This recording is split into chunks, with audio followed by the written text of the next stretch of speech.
Today we are back again with the latest release from the ultra Chinese teen chifi brand Tangzu. If you're super new to the Super Chong Super Audio Show and like audiophile IEM content, do me a huge favor and press the like and subscribe button. If you're already subscribed, you are a lovely person. So I think that this is the second collaboration by Tangzu after the Shermingly almost happened. This time round, it is done in conjunction with the eartip maker Divinus from Korea. So let's just kick things off with an unboxing. The Fudu comes in a black box with the Chinese characters of Fudu printed on the front of it. They did mention that this is verse 1. Does that mean there is a verse 2 coming down the road? Who knows? Anyways, the Fudu was named after Tu Fu, who is a prominent poet in ancient China. Just a side note, it is always pretty confusing with Tangzu's naming as it pretty much is pretty oriental, but they tried to make it accessible for English-speaking regions by putting the first name of the person first and last name, which is normal in the Western world, but not really the norm in the Orient. But the thing is, they team it orientally, so why not just follow through with it and just name them in the Oriental convention of having the last name first followed by the first name? Yeah. Nothing much is going on the box, so I'm going to flip it to the other side where you get some information. No waifus on these. So removing the sleeves, you get the Tangzu X Divinus font in the center. Shaking the lid off, you get quite an interesting presentation. On the left, you get two sets of ear tips.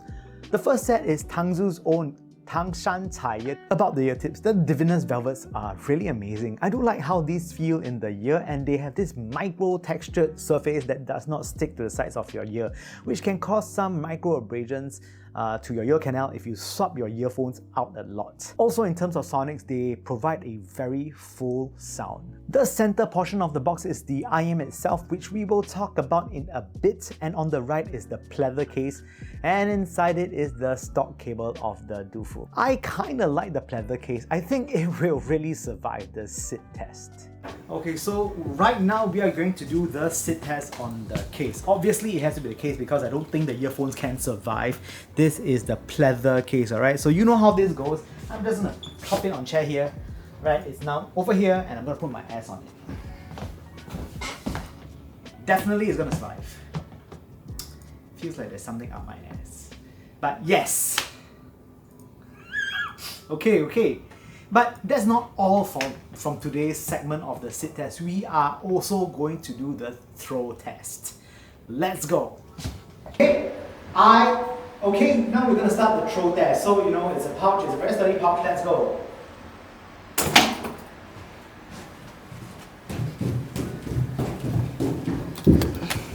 It lifts. Yeah, very good. Okay, bye. Reading some nomenclature, they did mention that they are going for more of a zen feel with the Dufu series, and I think that you can really tell. Everything except the Tang Sancai is black, basically. Build quality. So the Fudu is a custom universal shape IEM that has a minimally finished 3D printed chassis, giving you similar vibes to the Truthier, Hexa and Hola. It has this matte finish on the chassis that allows you to somewhat see the drivers inside, but not really. The faceplate is quite a black anodized chassis that has a triangle in the center that says Tangzu on Divinus depending on which side are you looking at. It is a little thin though and does come across as a little cheap. Inside the chassis is a 10mm dynamic driver that is paired with dual balance armature, so you're gonna get a hybrid experience. The Fudu does come with 2-pin termination for easy cable swaps, and I think you should really consider swapping the cables on the Fudu. The cable on the Fudu is actually quite poor if I were to put it kindly. It is an oxygen-free copper cable that feels pretty budget Barbie. To add on, it's also pretty easy to get the cable tangled, so you might want to store them properly or use some sort of cable management device on these, as it wasn't very fun untangling them before I use.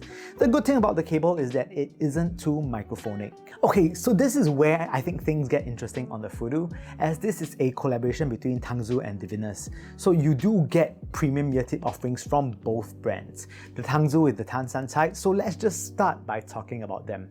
The Tang Sancai was basically derived from the colors used in pottery in the Tang dynasty in China, so the ear tips share the same colors on the core as the colors of this pottery. It has this textured pattern on the dome which does not allow the ear tip to have some overly sticky feeling. I actually really like this as it really is a little bit less abrasive compared to those ultra type of ear tips when you're taking your earphones out. They don't stick so much, but it still provides a good seal. However, the Tang Sancai is also made of a rather soft material. Fortunately though, not Moondrop spring tip level of softness, which can reduce too much bass. I found the Tang Sancai to weaken the punch of the bass from these soft materials. I would still say that these tips are balanced sounding. The ear tips are okay, but they have been really outshined by the Divinus ear tips that is also included in this packaging. The Divinus Velvet ear tips, on the other hand, is my preferred ear tip between the two that is provided. The material of the ear tips is a little thicker on the ball, which is nearer to the starting part of the ear tip and thins out slightly towards the bottom. I rather like its velvety texture that is in its name. I also found that it maintains dynamics better. Bass is tighter and more taut compared to the Sancai. It still has this balanced signature that makes it very easy to pair with most earphones. Comfort on the Fudu is actually pretty much like a soft pillow. I don't get any hot spots from the chassis design and it just slips into my ear pretty smoothly and snugly. The cable on the other hand, don't get me started. It is just too tangly.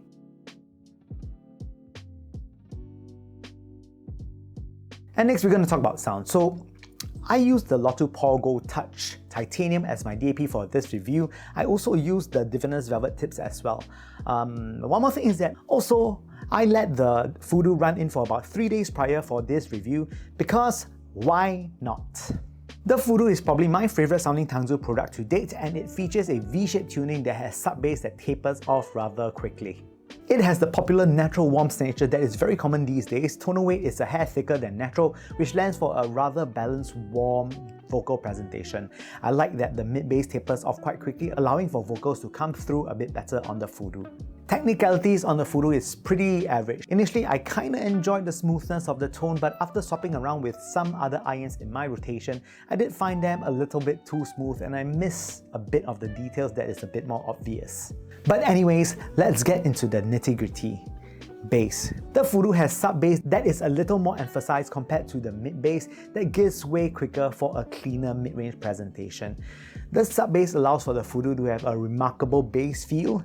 These are certainly not bass head levels but offer a rather modest quantity that will make many people quite happy. Mid-bass, as mentioned, on the other hand, tapers off quite quickly but not to the levels where there seems to be a hole in the frequency band. It still has enough weight, and mid-range separation is actually also quite good, providing you with quite a full sound. Dynamics of bass is average. It does not have a vast difference in volume from softer to louder passages, but certainly pleasing enough.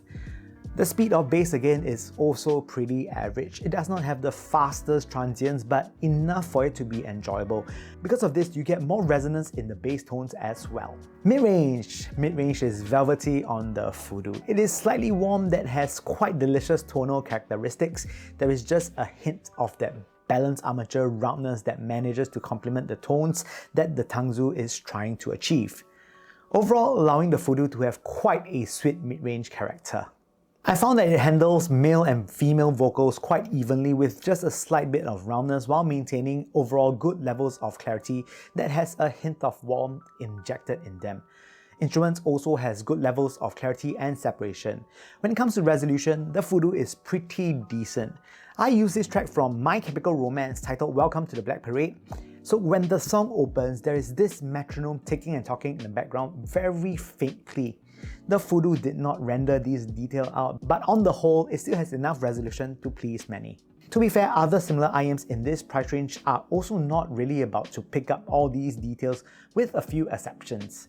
Treble extension is above average, although it does not really extend to the high heavens. I don't find the Fudu to be particularly airy or sparkly, and it often opts for a smoother overall tone. Cymbals and crashes have enough bite and retreats quite quickly before they become a nuisance, which is nice. Treble on the whole is very polite sounding, but I did wish for a little bit more sparkle, which will let me enjoy the resonant rings a little bit better with acoustic music. Soundstage, when it comes to width and height, it is bang average. I do feel that the smooth nature of the Fudu does not make it ideal for width and height to go beyond average.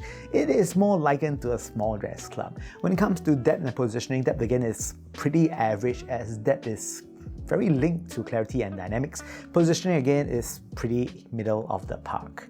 And next, let's talk about some comparisons. Versus the 7Hz Sonus. So the Sonus is another V-shaped IEM. The Sonus does sound technically more competent compared to the rounder sounding Fudu. The Sonus has bass that has better definition and speed by comparison. Upper mids on the Sonus is also a little bit more apparent compared to the Fudu, and this allows for better detailed perception. The Fudu on the other hand is smoother and a tinge warmer in terms of tone by comparison. I do feel that the Sonus has better width, height and positioning performance by comparison as well.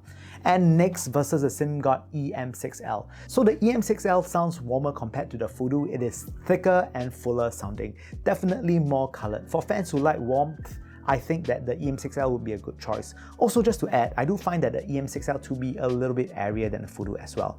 The Fudu, on the other hand, I do feel that it is a little bit more natural in terms of tonal weight, with better positioning performance compared to the EM6L. Details on both of these IEMs are really quite similar. And finally, in conclusion, I think that the Fudu, at the end of the day, has some incredible eartips from Divinus that makes it quite compelling. The Fudu is a very decent IEM, and on the whole, it's pretty enjoyable to listen to in its price category. I like its smooth nature that makes it fatigue-free for listening. Ergonomics on the chassis is pretty darn good and comfortable, but I cannot say the same from the cable provided, which ain't good. And I found myself wrestling with them very often. And with that said, I hope this review has been useful. If you like the content so far, please kindly press the like and subscribe button right here down below. Also, I went to China to visit the making of an IEM. I will link the video somewhere over here. So I do think that that's a little bit interesting and a lot of effort went into that. So if you want to watch a video, I would suggest watching that next. With that said, thank you guys for watching a Super Chong Super Audio Show, and I hope to see you guys very, very, very soon.